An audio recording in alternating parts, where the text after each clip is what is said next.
الحمد لله حمدا طيبا كما أمر عظاما لمن جهد به وكفر ونشهد أن لا إله إلا الله وحده لا شريك له أما بعد فأعوذ بالله من الشيطان الرجيم بسم الله الرحمن الرحيم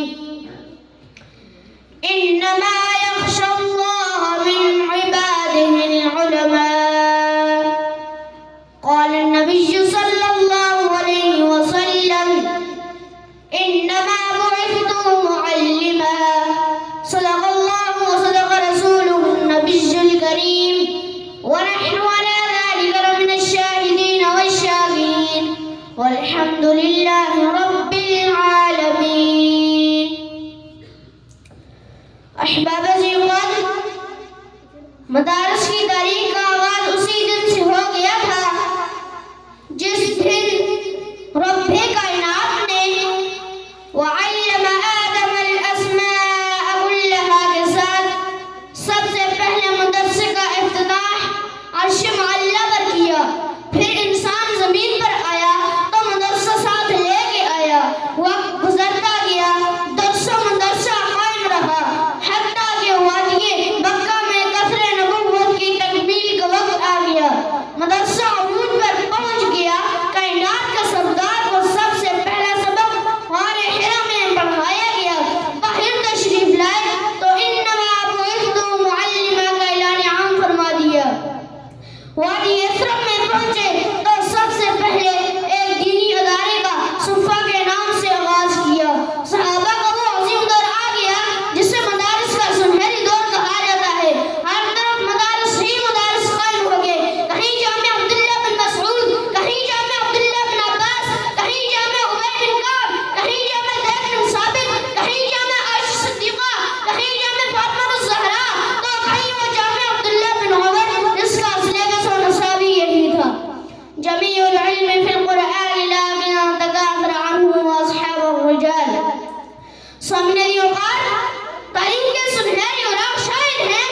صحابہ کے دور میں مدارس نے ایسے سماجی، سیاسی، معاشی اور نفعی ماہرین تیار کیے، ایسے طبیب و حکمران اور قاصد تیار کیے، ایسے ورکر اور کارکن تیار ہوئے کہ چشم و فلک نے نہ ان سے بہتر سیاستدان اور نہ طبیب و حکمران دیکھے تھے اور نہ تاجر و مزدور دیکھے تھے، نہ سیاسی و جرنیل دیکھے تھے کہ جن کی ثقافت کے سامنے دنیا کی تمام ثقافتیں کم توڑ گئی.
رہ نہ سکے. وما علینا الا البلاغ المبین.